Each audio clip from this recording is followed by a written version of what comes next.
जब से नई संसद भवन में सेंगोल की एंट्री हुई है, तब से विपक्ष बौखलाई हुई है। कांग्रेस ने तो यहाँ तक कि सरकार पर आरोप लगाए कि सेंगोल के इतिहास की जानकारी सरकार व्हाट्सएप यूनिवर्सिटी से जारी कर रही है। तो फिर तमिल संत खुद प्रेस कॉन्फ्रेंस करते हुए कांग्रेस की बोलती बंद कर दी और कांग्रेस के सभी दावे को फर्जी करार दिया। तो अब समाजवादी पार्टी के नेता ने सेंगोल को लेकर विवादित बयान दिया है।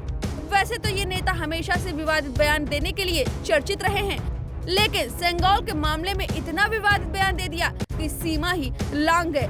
जी हाँ, ये समाजवादी पार्टी नेता स्वामी प्रसाद मौर्य हैं, जिन्होंने संसद भवन के उद्घाटन से लेकर 48 घंटे में काफी कुछ कह चुके हैं।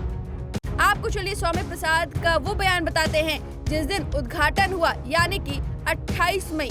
सेंगोल राजदंड स्थापित होते ही भाजपा सरकार राजतंत्र के रास्ते पर चल पड़ी। प्रधानमंत्री आप इधर राज्याभिषेक करा रहे हैं, उधर विश्व विजयी भारत की बेटियों के धरना स्थल जंतर मंतर पर आपकी पुलिस पीट रही है। यह बेटियां कोई सामान्य बेटियां नहीं हैं, अपितु ये देश की वह बहादुर बेटियां हैं जिन्होंने ओलंपिक खेल में स्वर्ण, चांदी, कांस्य पदक जीतकर दुनिया में भारत का नाम रोशन किया है। इसलिए सत्ता के मद में बेटियों का अपमान करना बंद करो। ये तो रही उद्घाटन के दिन की बात। अब जब उद्घाटन हो चुका है तो स्वामी ने सेंगोल को निशाना बनाया है, साथ ही जातिवाद का एंगल जोड़ दिया है। उनके बयान पर केंद्रीय मंत्री ज्योतिरादित्य सिंधिया ने नेताजी को आड़े हाथ ले लिया। चलिए सिंधिया ने कैसे लताड़ा वो बताएं। उससे पहले सेंगोल को लेकर स्वामी प्रसाद ने क्या कुछ कहा आपको बता देते हैं। स्वामी प्रसाद ने कहा, सेंगोल राजदंड की स्थापना पूजन में केवल दक्षिण के कट्टरपंथी ब्राह्मण गुरुओं को बुलाया जाना अत्यंत दुर्भाग्यपूर्ण है। भाजपा सरकार का यदि पंथ निरपेक्ष संप्रभु राष्ट्र भारत में विश्वास होता तो देश के सभी धर्म गुरुओं को आमंत्रित किया जाना चाहिए था।